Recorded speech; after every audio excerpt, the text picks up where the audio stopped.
welcome to episode 4 of the Lottie Albert podcast. My name is Lindsey and I am a crochet designer from the Cotswolds in the UK.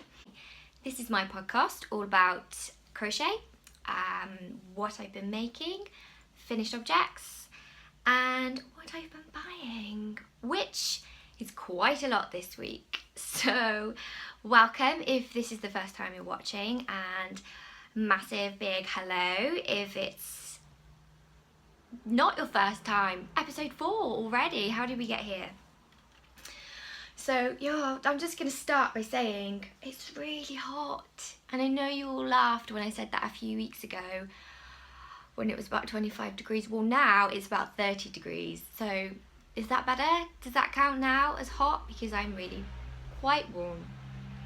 So I look slightly more and more dishevelled as this video goes on. And that is why. I've also got a blanket on my lap. The perils of being a crochet blogger. So I normally start off my podcast with finished objects because I think it's nice to round up what I have managed to complete before I go on about all the things I've started. But unfortunately, there is nothing. I have not managed to complete anything because I've been far too busy buying yarn and starting new projects. So I have loads of those to show you, but finished object wise we are very thin on the ground. So the only thing really maybe worthy of note, as I know some of you expressed an interest, is that the pattern for my Two Seasons Cowl, which is now even more impossibly out of season for me in the UK, but hopefully some of you, it might be a bit colder. You might like to make a super chunky version of the Two Seasons Cowl, or a nice lighter cotton version of the Two Seasons Cowl. Well, if you would like to, the pattern is now up on my Etsy store. I will put the link below, and in fact the link for anything I talk about or mention in this podcast will go in the description box below. So if there's a pattern you like or yarn you're interested in, then I'll put all relevant links there. But yes, if you would like to make one, which I would love, the pattern is now up. If you'd like to know more about these, I talk about them a lot in episode 3 in my last podcast. So that was short and sweet. That was finished objects. So let's now talk about what I've been buying. Now, we went away last week and we went to sunny Scotland, which was not sunny. So where the rest of the UK had wonderful, beautiful sunshine, we decided that would be a good week to go to Scotland, where, if any of you have ever been to Scotland or if you live in Scotland, you will know is not so famous for its sunny climes, but actually perfect if you like to work with wool and crochet a lot, because we wore jumpers all week and it rained 5 days out of 7. But yeah, I did buy a lot of wool, and I did also start several projects which, in my defence, were seasonally appropriate for Scotland. Now that I am back home in the Cotswolds and it's about 30 degrees, less so, but that's okay because I can always start more things. What I've been buying. We went to a place called the Scottish Wool Centre, which actually sounds more exciting than it maybe was, because it was essentially a big shop full of Scottish themed products. But outside they also had a little sort of livestock display, and they showed 4 or 5 varieties of sheep, and they had a beautiful I can't remember the name of the dog, but a sheepdog. It was a sheepdog, the breed of which escapes me, who also herded ducks, which is super cute. And they gave us a little chat about all the sheep and all the sheep's types, and actually it was really interesting for me because I probably know very little about the actual stock that wool comes from.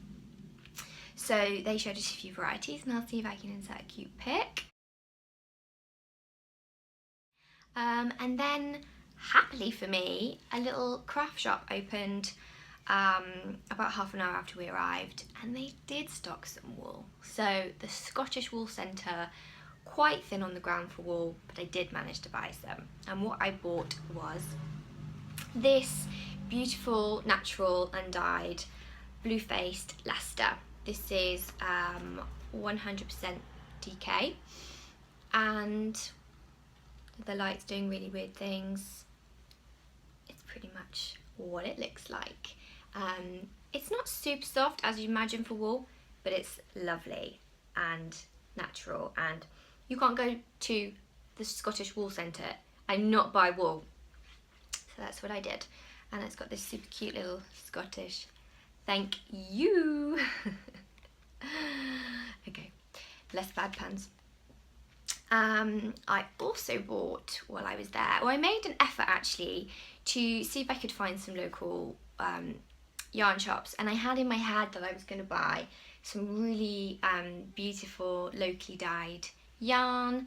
I've seen on a few other podcasts people talk about souvenir yarns, so the idea of buying yarns whenever you go to a new country or a new place, buying sort of locally sourced or locally dyed yarns, which I suppose to a certain extent is what I did with this. I've essentially seen the sheep that this came from. And I did find a couple of yarn shops. So we were near Loch Lomond in Scotland, which is about, I don't know, the closest towns are is Stirling the biggest closest town. We were about a 40-minute train ride from Glasgow, because we did go to Glasgow one day. And in Alexandria, I found a little yarn shop called Edith's Wool Shop, which was really sweet and just a lovely local wool shop. She didn't really have any indie yarns, but she did have, and I've already lost the ball band, and I've started making something, so this is just going to look terrible, but hopefully when I show you the work in progress in a minute, you know, it'll look a bit better. But I bought this really tweedy, and it's 20% wool, I believe. I'll look it up and give you the proper things when I find the ball band, and the rest acrylic, possibly swap those around. So it's, again, for comparison, quite a natural, like oatmeal-y. It's got flecks of black and brown tweediness in, so bear with me and I'll show you in a minute what I've started making from that. This is an Aran weight, which just makes me feel hot thinking about it. But yeah, really enjoying working with this, working out really nicely. I also, when we were in Alexandria, found myself some charity shop wool or thrift store wool if you, sorry it's noisy, I've got the windows open. Thrift store wool if you were in the US. What do you call them elsewhere in Australia and Europe? Would you charity shops, thrift store? Anyway, I got myself some King Cole Galaxy for the grand price of 59p. I am such a sucker for charity shop yarn. As I said, we moved house recently. We only moved sort of one town to the next town, but where we used to live was some kind of mecca for stumbling across charity shop hauls of, you know, 5, 6, 7, 8 balls of yarn, £3-4 normally, just priced at like 50p each. So I've got a few really good stashes of yarn that I've got from charity shop, and it's my inner hoarder and my inner bargain lover. Just can't resist, so I don't really have a plan for this. Galaxy. So what are we up to now? 3? All quite neutral. I feel like I was vibing the rainy Scottish Highland weather. That's my charity shop wool. We then went into Glasgow, and I was looking for something else for a commission that I'm working on for Molly Makes, which is super secret Peter, can't share. That was terrible, I'm gonna have to take that out. And I went into John Lewis to look for what I wanted, and they didn't have it, but they did have Wool and the Gang mixtape yarn, which I haven't worked with before, and I just really fancied. So I bought myself 2, do we still call them balls if they're like this? 2 balls of this, and this is t-shirt yarn to all intents and purposes. It's slightly different to any t-shirt yarn I've worked with before because it's got a much more visible knitted construction, and it does still say this yarn is upcycled in Turkey from t-shirt scraps, but I wonder if it's got a slightly different makeup, because a lot of the times the t-shirt yarns you see, it's quite clear that they've literally been used to make actual t-shirts before. But yeah, I wonder if this is the same, because they've got quite set colourways, and obviously Wool and the Gang are a pretty mainstream company, so to fulfil the same level of orders of the yarn, I wonder if anybody knows. Originally from t-shirt scraps, this yarn is now ready for its next adventure. Make something unique to you. So again, clearly being very very adventurous with my colour palette. Didn't even realise I was doing this, but yeah, quite enjoying it. So the next one I've got to show you is basically wild in colour. And it's the last one, I promise. We went to Glencoe, which is beautifully scenic point in the Highlands. It was very misty and very rainy, so I probably didn't get the full impact. But if any of you watched Skyfall, the James Bond movie from a couple of years ago, where Judi Dench tragically dies, that was the location for that, Glen Etive, which is essentially the same area. That was where they shot the big Scottish house, although turns out house doesn't exist. That was all a film set, all filmed in Pinewood. Does anybody care about James Bond? Probably not. On our way back, we went through Helensburgh and I saw another local yarn shop, and I can't remember the name of that one, but I obviously had to buy something, to be fair, because I bought something in the other local yarn shop I found. So I bought myself some Shetland Miss DK in this really nice shade 9. It's like a dusky pale pink. I don't know how well you can see. It's not really tweedy, but it's not a solid colour either. What do people call it? Yeah, no, this is like a terrible yarn review because I'm not even remembering. So, some result of my yarn haul. It's a terribly attractive Harris Tweedy one down here. Ta-da!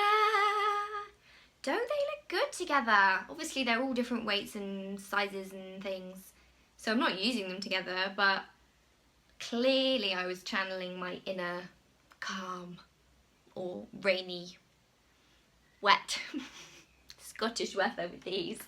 And actually, having said that they're not going to go together, I do have a plan for these already in my head, and I'm really excited about it, but I just need to calm down because I have that many other projects on the go and things that I'm making that I need to pause on that one and be patient. And the only last new thing I've been buying, I probably shouldn't even show you this, is this wonderful publication called Stitch by Stitch. We ended up on a really rainy day when my husband and father-in-law went to play golf. My mother-in-law and I were trying to entertain the children and ended up in this little town and stumbled across just one of those Aladdin cave yarn craft. It wasn't just yarn, it was crafts as well, and they had a sort of basket of old magazines and things, and this is called Stitch by Stitch, a step-by-step guide to successful sewing, knitting and crochet, part 54. I'm not even sure when it was published. Let's see if we can find out. 1979. I mean, you can kind of tell, can't you, from the style. Now again, this is the slight hoarder in me that finds merit in possibly too many things. I am one of those people, you know, when you watch property programs, and people go and look round and it's a bit of a dive and they're like, I just can't see it. I essentially feel that I have too much vision, so I'll go into properties that are terrible and be like, oh, but it could be fantastic if you spent 200 grand, but it could be fantastic. And similarly, any scrap of fabric or yarn or half empty tin of paint that's reduced, if it's a bargain or if it's vintage or if it's just craft related, I'm like, oh, but I could make something with that. I've got an idea for that. So I found this and I thought I'd have a look and see what crochet patterns were inside, and it's got in it, actually some of these, the shape of this sewing pattern is really quite modern again. 1979 has come back in fashion, but crochet wise it has a project for a child's sheepskin rug. Look how cute this is. It's a sheep. I am not intending on making this, but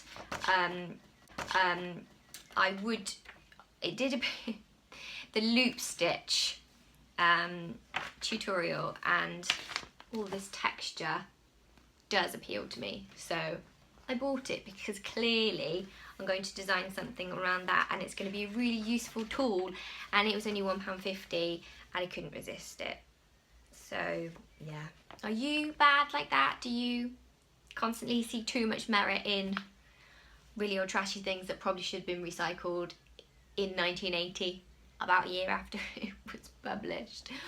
Or yeah, do you have big tins of buttons that you just can't part with, like me?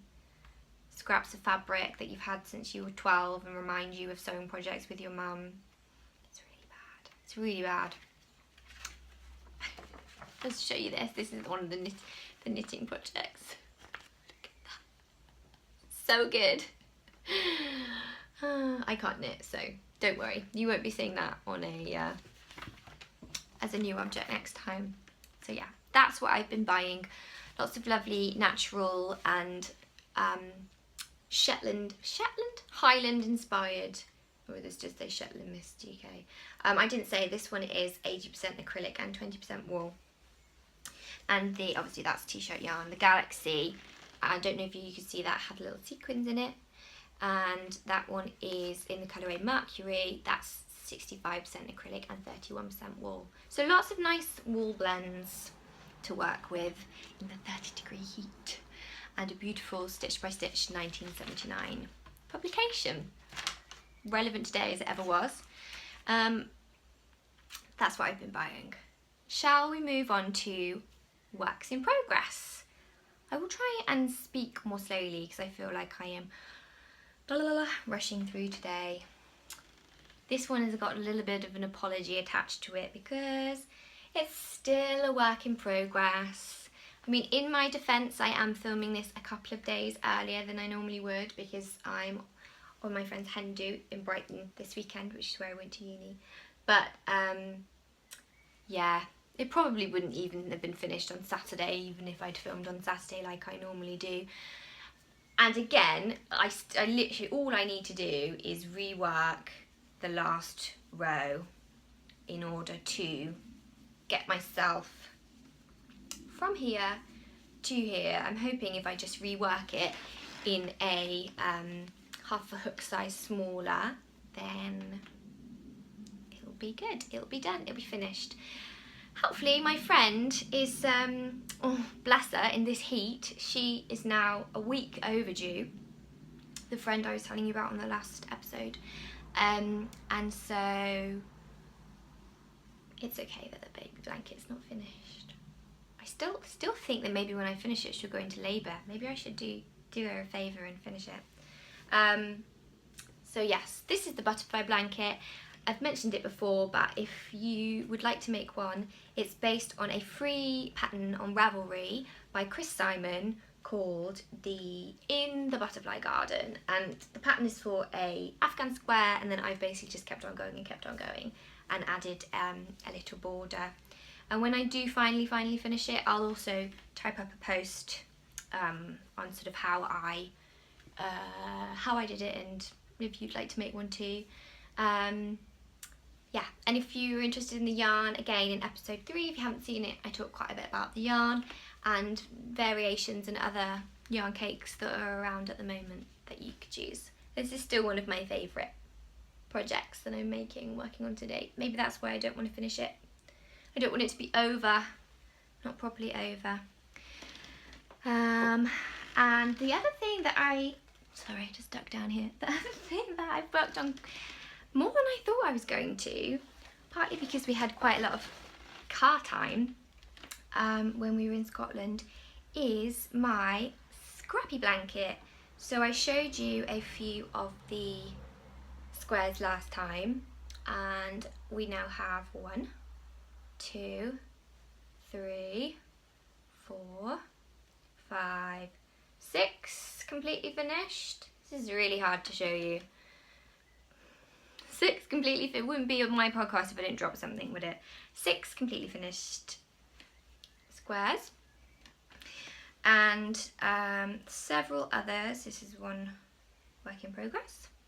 Several others where I've made the full flowers, and I need to put the white yarn behind. And then I also have a little pot of the centre circles that I've made. So I'm trying to use my shoulder like I normally do. Obviously that's not working. I should have pinned them all on a board or something to show you. This is a scrap project that I wanted to make for my daughter, to use up a lot of the scrap yarns that I've got, so like the really little lengths, in a bid to make myself feel better about having so many projects and so much yarn, because clearly making a scrap blanket is very virtuous and being very good. So here is some of the other sort of scraps and yarns that are probably going to make it into a blanket. So all quite bright and summery, and yeah, I found this was quite a nice little project if we were in the car. I mean, everything where we were in Scotland, and probably true of a lot of the Highlands, or as you get up further into Scotland, even places that are only, I don't know, 20-30 miles away, the roads just aren't direct as much, or because we were based on Loch Lomond, you have to drive around the loch, and you're in the car for at least 20 minutes, 30 minutes for most journeys. So whipped up a couple of these, and yeah, enjoyed that, and did a lot more than I thought I would. The only thing maybe, and I said last time I'm not a yarn snob, but maybe I'm just becoming more appreciative of finer yarns. A lot of these are really cheap cottons, and so they're maybe just not as enjoyable to work with on your hands. But then equally, that's partly why I'm trying to use them up. Yeah, lots of yellow in there because she loves yellow. And then the next work in progress, which I showed you a sneak peek of last time, was the project using the yarn that I was sent by Hobbycraft to review, which was this Fildar Nuage yarn, which if you would like to know more about, again, in episode 3 I gave quite a big yarn review. Oh look, I've like felted it together where it's been in my bag. Need to be more careful. Too much friction throwing the bags around. How strange. I mean, it's pulling apart quite easily, but clearly doesn't want to be shoved in a bag by me. I'll show you now. I was thinking of like saving this up and doing a grand reveal, but it's just not how I work. I am not a patient person, and I am a sharer. I like to share and talk about things. If you know me, you will know that. So keeping things a secret, not my forte. And I also realised when I started this podcast or vlog, whichever you prefer to call it, that I might end up becoming slightly unstuck in that respect, because when I post things on Instagram, I don't always get a chance to crochet every day, so sometimes I'll save up pictures and post them a few days later or later in the week, or if I'm being a bit precious and I'm working on something really bright and I don't want to suddenly insert it like amongst all like other pictures, then I'll wait and post it a little bit later. And the fact is, when you're talking video, it's a lot more immediate and I'm showing you things that I've actually been working on. So you're almost getting an advanced view, but whatever, I'm just blathering now. This is what I've been working on. And this is inspired by all the really beautiful Berber, am I saying that right? B-E-R, almost like Moroccan, or, oh, I might take that out if I'm talking rubbish. Just don't. I know it's June and really hot, but this is a scarf. Right, this is the scarf I'm working on, inspired by all the really gorgeous Berber B-E-R rugs that are around at the moment, and I'm about halfway through. So it's going to be slightly oversized, but not crazy. And it's using the 2 yarns that I talked about last time, and tapestry crochet, and yeah, really quite a simple technique. I'm carrying the grey yarn inside the white yarn, the soot, because some of you were amazing last time with my terrible French pronunciation. I can't even speak English. You came back and told me what they meant. So the souris, the grey one, means soot, and the flocon, I very correctly, which I'm quite proud of, translated means snowflakes. So nuage means cloud, and I say they're like little fluffy clouds. If I'd just even used Google Translate, I would have known that is exactly what the yarn is called. So clouds of soot and clouds of snowflakes. How cute is that? I don't know what other colours they have in the range. I almost want to look it up now and find out. But yeah, this is so it's from Hobbycraft. It's Fildar, which is a French company, and it's beautifully soft. I won't go on again about the composition and what it's made up of, but check out last time's if you want to know more. And yeah, that's the inspiration. That's what I'm working on. It's really, really warm. Hopefully by the time I finished it, if I need to take photos, it'll have cooled down a little bit.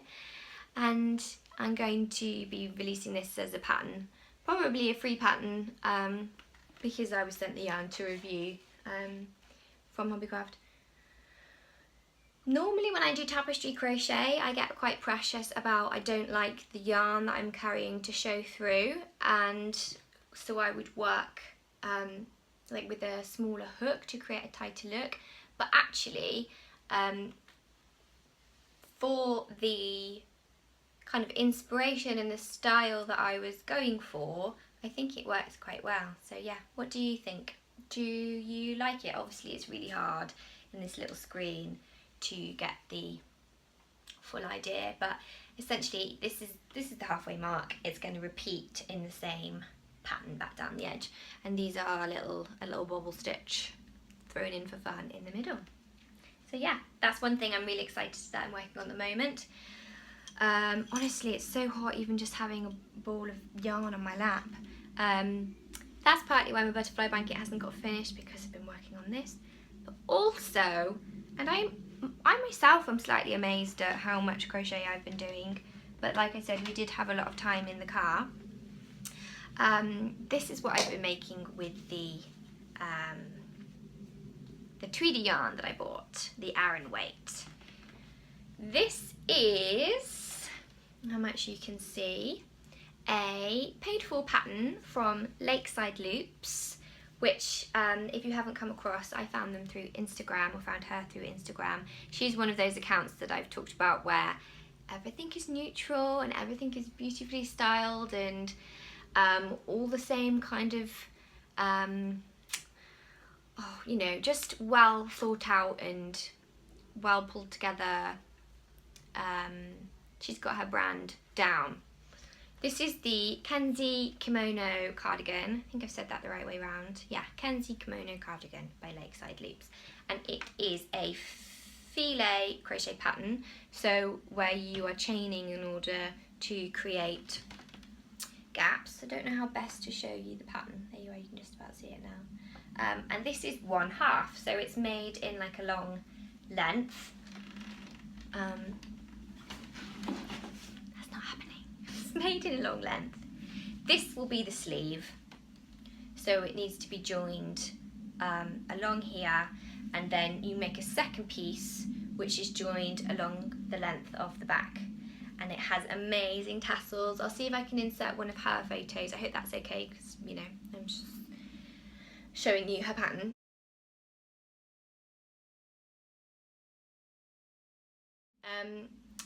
To show, and actually I bought this because I really liked the idea of making it for my daughter, but yeah, just when I was in Edith's yarn shop, I knew the pattern called for worsted or Aran weight yarn, and she makes it in a cotton, so it's all the one photographed is made in a cotton, but I mean she doesn't specify that you have to use a cotton. I saw this Aran weight, and they also had some really beautiful, it was like in a mint green colour and a pale pink colour, not dissimilar to this, but maybe slightly a slightly stronger pink, a less washed out pink. But again, I was trying to be good, and I had a little chat to myself about what I would actually wear, and this is one of the first garments I've made for myself, really. And I really love this, and I don't think that it's too in your face, but I probably should be more confident and not care what people think. But I feel like if I made this if I crocheted myself something in a really, really bright jazzy colour, I think I know, because I've done that before, that I would feel more self-conscious and less likely to reach for it and wear it. So I picked out a neutral, and I really enjoyed working with it, and how quickly it worked out in the Aran weight yarn. I used a 6mm hook, and the pattern ended up being much it ended up working out much larger than the pattern, and I did a gauge swatch first, and I sort of knew that would be the case. So included in the pattern are about 4 or 5 different sizes, and this is actually the small size, which is supposed to be for children, like toddlers, but obviously my gauge was way off and it was coming up much larger, so I sort of worked out based on how much larger my swatch was, how much bigger it was going to come out. So I thought, well, if I make this small, then that will not be too far off. So I think hopefully, provided it doesn't like wash and shrink it, this should be a really good. It's going to be, I can't stand up really and show you, but when I finished it, I'll do some better photos and whatnot. It's going to be like slightly cropped, but then once you add the fringing, it's going to bring it like below my hip level, so I think that seems pretty perfect to me. So yeah, that's another new work in progress that you haven't even seen before, and I've already done half of it, so hopefully you're impressed with me. Probably just down to the amount of time, like I said, we were in the car.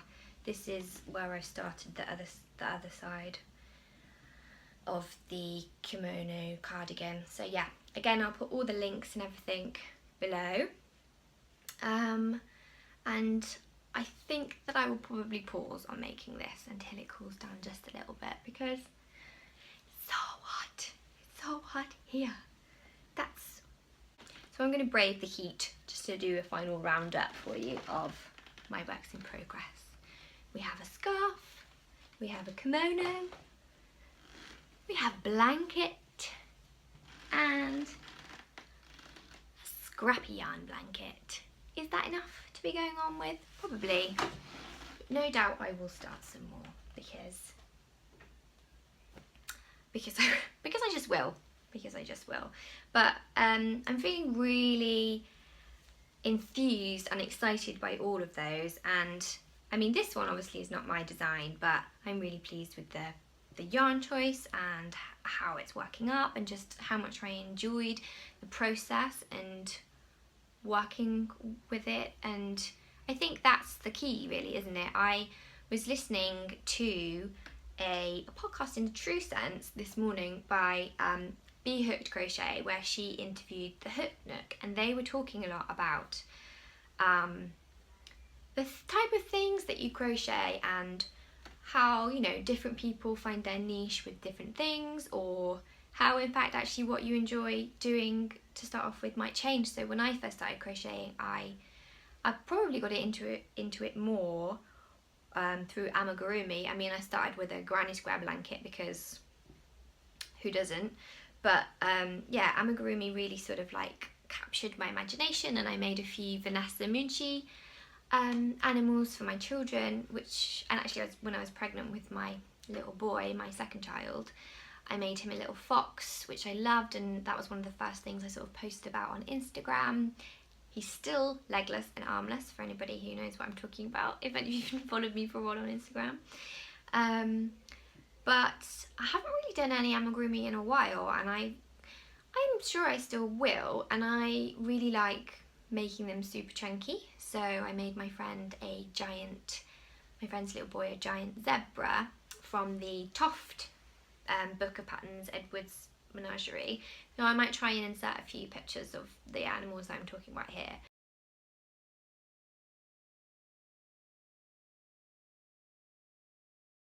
But yeah, I've definitely changed my focus recently, and maybe since I've been looking at my own designs a bit more. Obviously these are quite geometric, quite modern, still chunky, clearly chunky's a thing, but moving more into garments or homewares, and maybe just thinking a bit more about like what colours I'm putting together. Like, I'm really excited about this. I just feel like at the moment what I'm working on and what I'm working towards is really helping me like express myself, and just quite a few of you said, oh, we really like your podcast because you seem so enthused and excited. But I feel slightly conflicted sometimes, because it's a little bit of a double life, isn't it? This isn't what I do for my job. This is essentially a hobby, but I just feel like without yarn in my life that I would have a lot less means to express myself. And even in the car earlier, I was thinking a little bit about it. Are you ready for one of my brilliant analogies? A little bit like when you learn a language, and maybe I'm the worst person to use that as an example, because as I demonstrated last time with my French translations, I can't speak any other languages. I'm very British and embarrassing, and can't speak any other languages, to my shame. But I was thinking about languages and how people say when you get quite fluent, you start dreaming in other languages, and you can even think in other languages. And I feel a little bit like I've got to the point with crochet now where I think in crochet, if that makes sense. So I can think of a design or think of an idea, and I can think, oh, I could do it that way, or I could do it this way, or I could use that stitch or this stitch. And everything's just gotten more like immediate. Like, I have more knowledge at the front of is this making any sense? I have more knowledge at the front of my head. I feel like I'm in a groove. I'm really enjoying what I'm making. I have some ideas which I love, and I feel like I've got enough of a grasp, because I've said before I've only really been crocheting for a couple of years, but I feel like I have enough of a grasp of a few different techniques and approaches and stitches that I can think of a yarn, I can think of a pattern, and it's just flowing. It's creatively working for me, and yeah, it's a way of expressing myself. And that is essentially what they were talking about on the B.hooked. Obviously, I'm not totally rambling, honest. On the B.hooked podcast earlier, and she was talking to the Hook Nook, and they were basically saying, you know, it's a means of expressing yourself. People find creativity in different ways, but we don't all have to be crocheting the same things. We don't have to all like the same things, and even you can like something for a few years and you can only make baby blankets and baby bonnets, and if that's all you want to do, then that's brilliant and you've found something you enjoy. But then maybe you do want to venture into other areas, or maybe you do want to make really modern garments and make summer wears, and you don't want to make big bulky sweaters, and that's brilliant too, and that's amazing too. And yeah, it's just a process of experimentation and finding what you like and what you enjoy. And I finally feel like I'm getting to that point now, and I am just loving everything I'm making and not worrying about wasting time on things that I've started and I don't really like anymore, or appreciating other people's crafts for what they are, and appreciating that person makes amazing amigurumi, but I don't have to make amigurumi. You don't have to do every aspect of crochet if you don't want to. Maybe that was always really obvious to other people, but I feel quite like that's a realization for me that I'm in a good place. I'm gonna have to watch that back and just to see the extent that I rambled. Maybe it will have to be cut. Maybe this will be a shorter podcast today. So yeah, that's what I've been buying. That's what I've been working on, and that's no things that have been finished this time. So yeah, it's so hot. Honest to God, it's so hot. One last thing before I go that I wanted to say was I'm doing a surprise little giveaway. I didn't even mention it in my introduction, and in fact this only arrived today. So I have a friend on Instagram, Lydia, who is Purple Moose Crochet. Oh, that's probably wrong now I've said it. I will put it below. Her name is Lydia, and we found each other on Instagram through Fibershare. So we both signed up, and she ended up being one of my partners. So Fibershare, if you're not aware, is a quarterly or twice annually setup where essentially it's for the fibre arts. I'm just going to hold this here until I get to this point. It's for the fibre arts. You sign up, you say which craft you like, knitting, crochet, weaving, spinning, and you get paired up. So you end up with two partners. One person sends you a package of fibre, of yarn, and you send a package to somebody else. And the only requirements are that, I'm going to put this down, the only requirements are that it has to be 200 grams, but people are so generous. So check out the website, check out Facebook, check out Instagram and the hashtag, and just have a look at some of the packages that people send each other.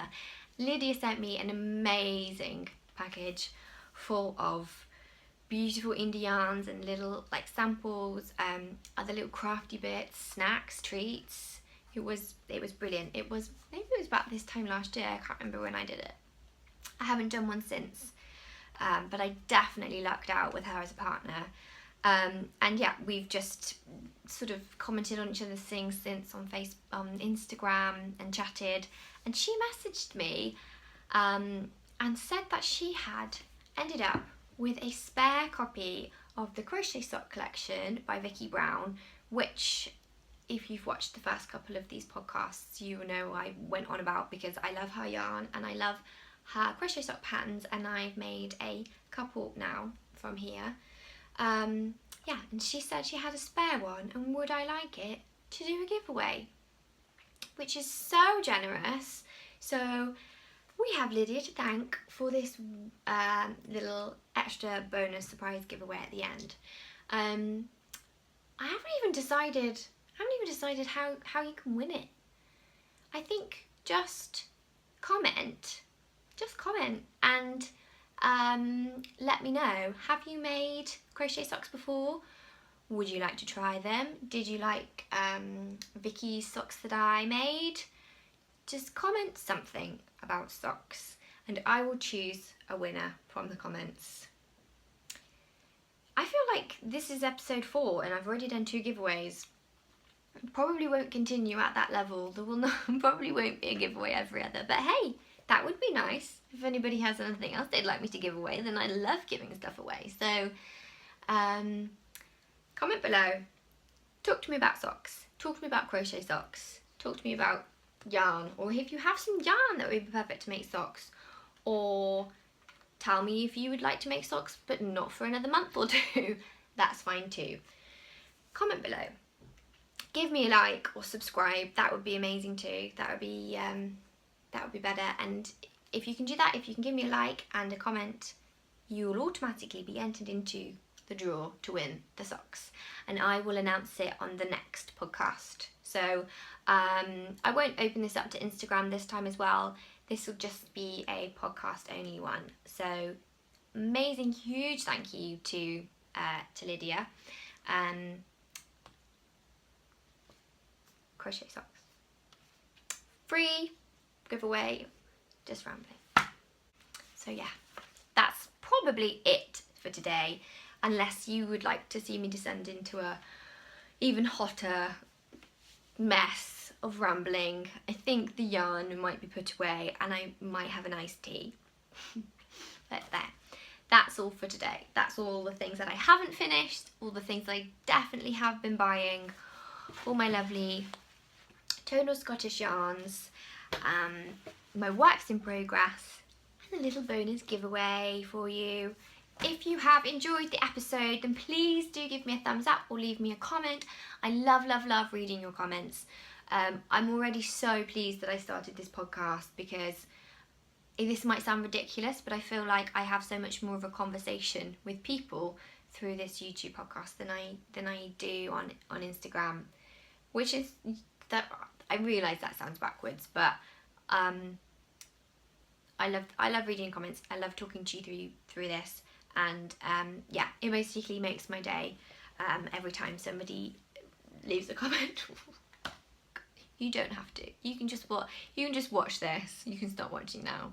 I will be back in 2 weeks' time with some more unseasonal, very woolly things. And yeah, if not, and you'd like to check out what I'm up to in the meantime, I am on Instagram as Lottie Albert.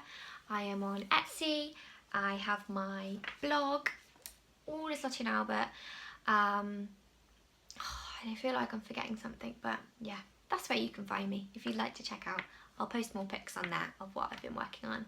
And until then, have a lovely 2 weeks, and I will see you next time for episode 5 and the results of the giveaway. Thank you very much, and catch up with you next time. Bye bye.